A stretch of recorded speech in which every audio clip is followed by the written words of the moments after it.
Okay, welcome everyone. This is a special meeting and it is a vicious dog hearing. It is August 8th, 2023. The time is 2:30 p.m. I'm calling this meeting to order. In attendance are Commissioners Brooks, Matari, and Duncan. Are there any changes to the agenda? All right, hearing none, we are readdressing this hearing for impounded dogs set for destruction. Multiple case numbers here, and Paul Perez, animal owner. So Animal Control Officer Osborne, if you would like to give us an update on the evaluations. Yes. So there were 3 evaluations done by local trainers. They're all certified. And one was Camp Canine, Faithful Canine, and shoot, I just lost the other one. Something Canine. Method. What was that? Method Canine. Method Canine, that's right.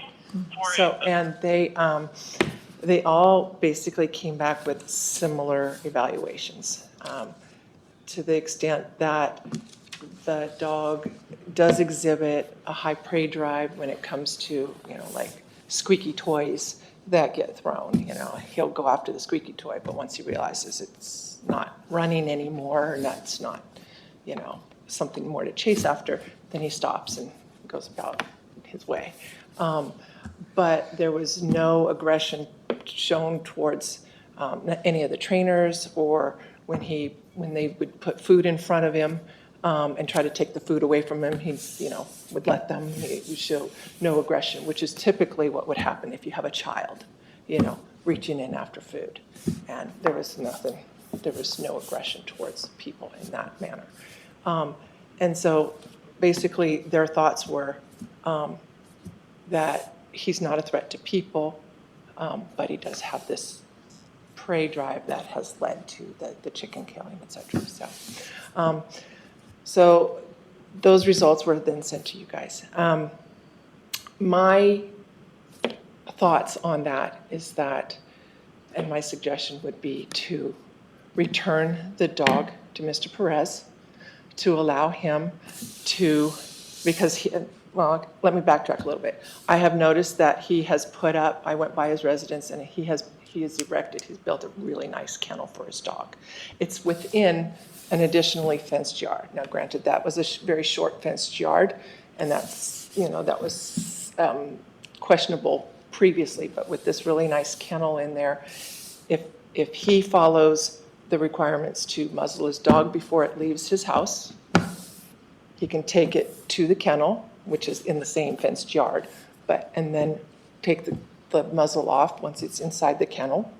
Or if he's going to muzzle it inside the house and take it to his vehicle and, keep muzzle on it and whatnot, he follows that guideline, as well as, what was my other thought?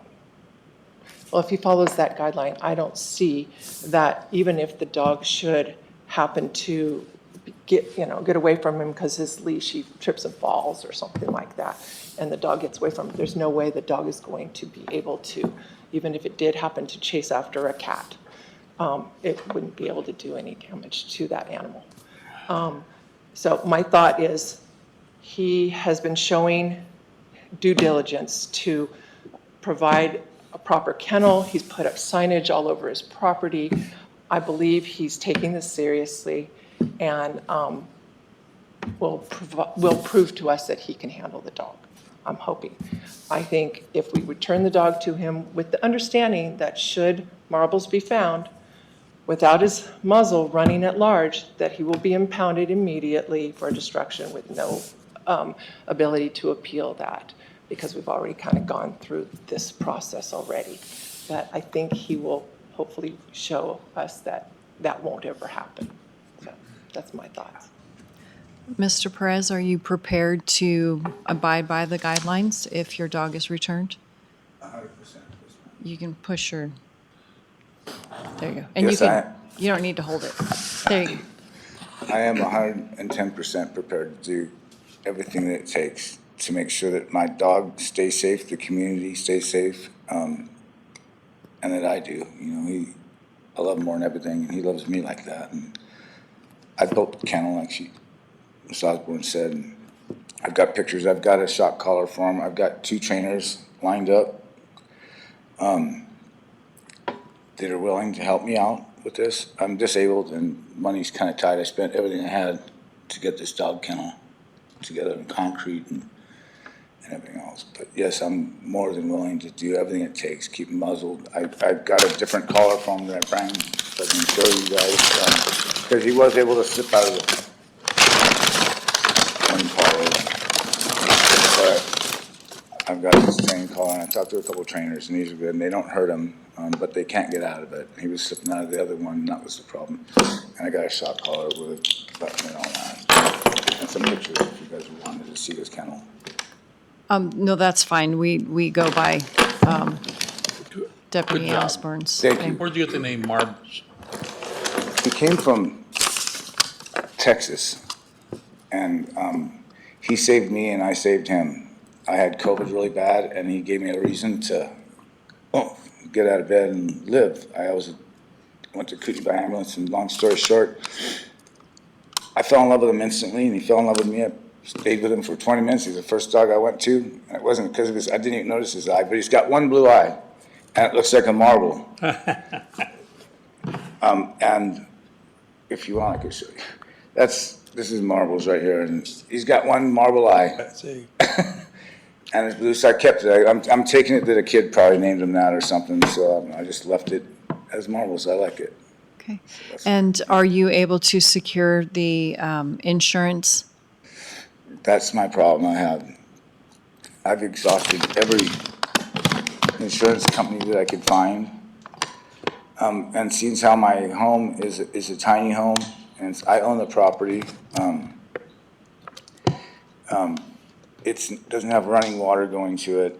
I've got water, but it doesn't have running water going to it, and nobody will insure me. I can't get insurance on them, and I don't have any money. But I can assure you that he won't get out ever again. I can't. I tried everything I could do. I went to church this morning to pray. I don't know what else to do. I can't insure him. Okay. All right, I'm going to talk to my, since this is considered a hearing, do you want me to go into deliberations? So that's not inappropriate. So yes, Okay. either way, So- it's probably the best practice. Right, so questions first.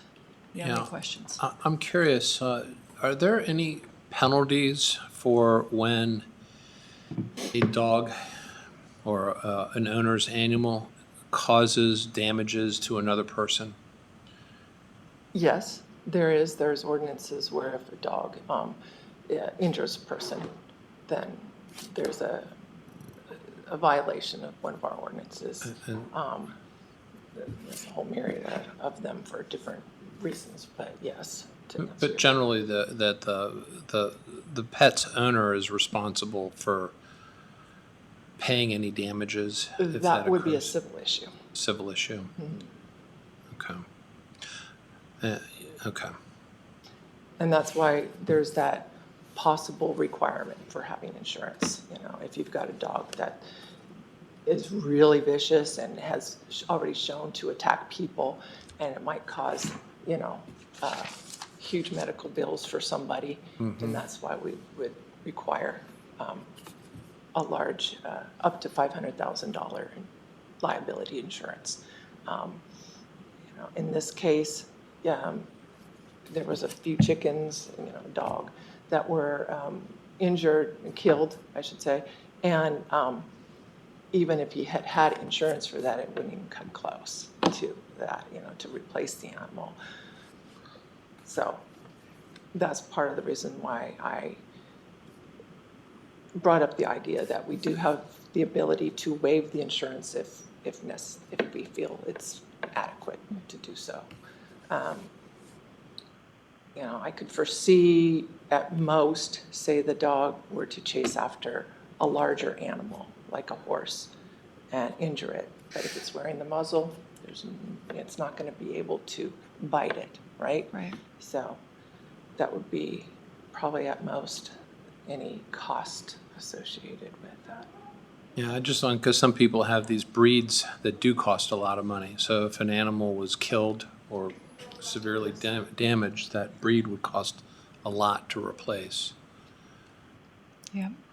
So, okay. Questions, Bill? Sometimes when you can't get insurance for something, you can get a bond. And probably haven't checked that out, have you? I've tried everything. Could I buy a can. bond? What?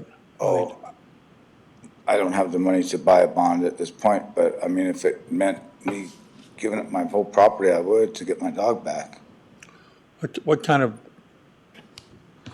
how much are they quoting you for insurance? Nobody will quote me. Even give you a quote. Couldn't get a quote. Nobody would insure them. And is were you in the military? No, sir. Okay. Well, what was killed or chased? Chickens? Yes, sir. And a dog. 2 chickens and a And a dog and a dog. deer. Was the dog killed? He died of his injuries. He wasn't like killed on the spot. And the fence is up. Yes, sir. The fence is up. It's got a latch, a double latch, and I've got my kennel completely built, and I built it at a 2-inch steel, wet overboard on it. I welded it all. It's bolted to the ground, poured concrete. He's got a shelter in there, and he usually stays with me in the house, you know. He'll go in there. He doesn't like dog houses. I didn't build him a dog house, and I talked to Mrs. Osborne, so I covered it, gave him some shelter, because I'm assuming in his past life that he was the type of dog that was chained up, abused, dog house and a bone, you know, and he just won't. I built him dog houses, and he won't go in them. He won't go in it. He's petrified of them. So I'm not gonna make him, you know. I love him.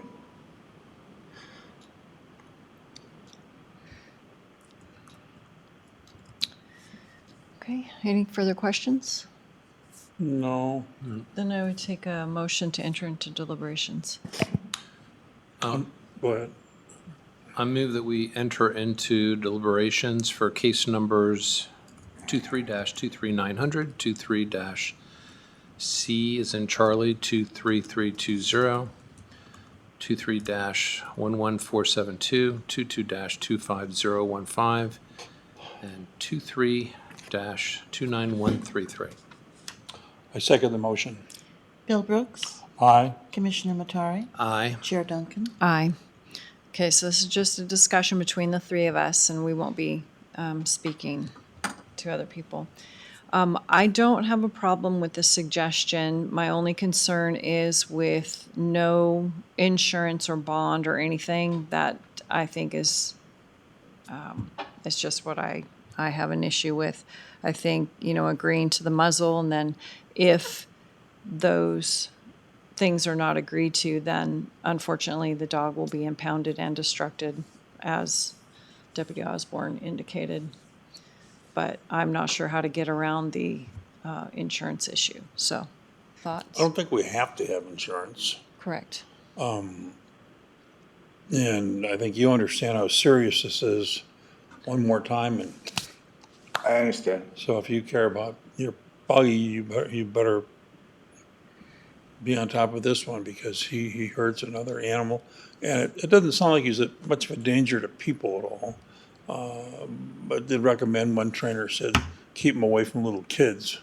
And I can understand that. Does he have any exposure to little kids? So, I'm sorry, Bill, we're in deliberations. We can't get any more testimony from, We can't ask. I thought we could ask, but they couldn't. not usually.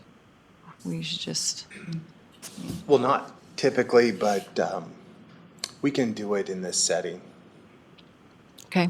Yeah, that's all. So I'd be in favor of waiving the insurance. Yeah, the problem is that by the time it gets to this point, you know, we're faced with the decision of, and no one wants to destroy an animal, of if we say, yes, the dog can go back to the owner, we risk another pet owner having to go through the trauma of their animal being killed and destroyed because we have a confidence that the owner of this existing pet is going to do what they're supposed to do, which they haven't been doing from day one. And, so my only concern is the fact that I personally don't want to have to live with the burden of saying yes, that this animal goes back to its original owner, knowing, or if another pet owner's pet gets killed because of it. And that's the hard part I have. And here we are at this 11th hour after multiple situations, multiple animals getting killed. And now we're hearing that I promise, I promise, I promise. As much as you want to believe these things, I have a hard time believing it. And that doesn't mean that it won't happen. But in the interest of not creating something that, based upon what might happen, I'm willing to entertain the idea of the dog going back to its owner with the understanding that there could be spot inspections, there could be anything. I mean, if that dog does not have a muzzle on it outside of the house, it is to be immediately impounded and destroyed. There's no second chances. This is on a that. second chance. And perhaps even more, given the multiple case numbers. Yeah.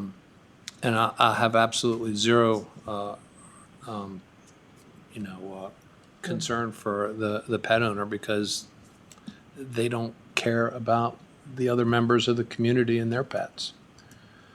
And that's where, sadly, the board has that duty and obligation to maintain that peace among other citizens. So I'm willing to entertain it, but in a begrudging way at this point.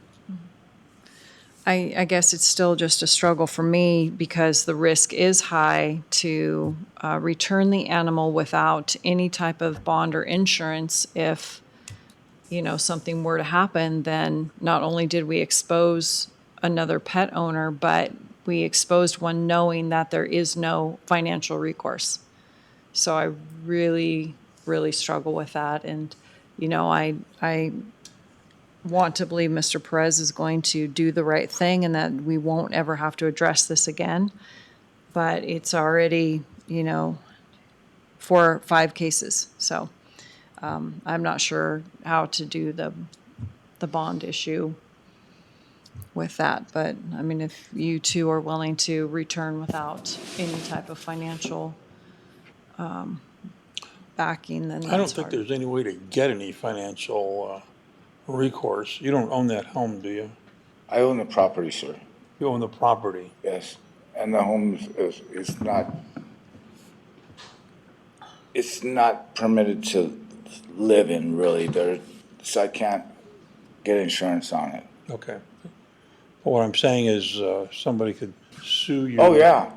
Yeah, the property's worth, I believe you, and I believe you made some horrendous mistakes here. And I believe you got the message, and I think you love the dog. Darren? In listening to the board does have discretion to require the insurance or not, but what the board could do, it doesn't sound like Mr. Perez exhausted the insurance issue, could work with the Kootenai County Sheriff's Office on some resources. Certainly there are resources online for fairly inexpensive insurance, like $75 a year. So there are insurance resources. So part of the board's decision here could require Mr. Perez, in good faith, working with the Sheriff's Office to try to acquire insurance. Okay. And then, And then if he doesn't, then a consequence. okay. What are your thoughts?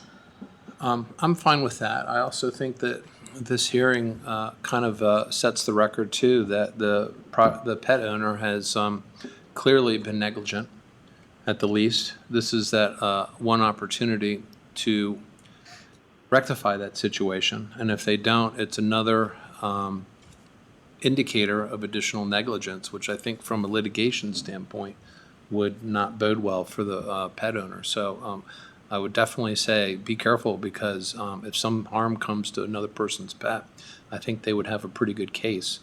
But I do believe that if there's a way that we can have the pet owner work with the sheriff's office to that office's satisfaction of obtaining some form of insurance, that would be even better.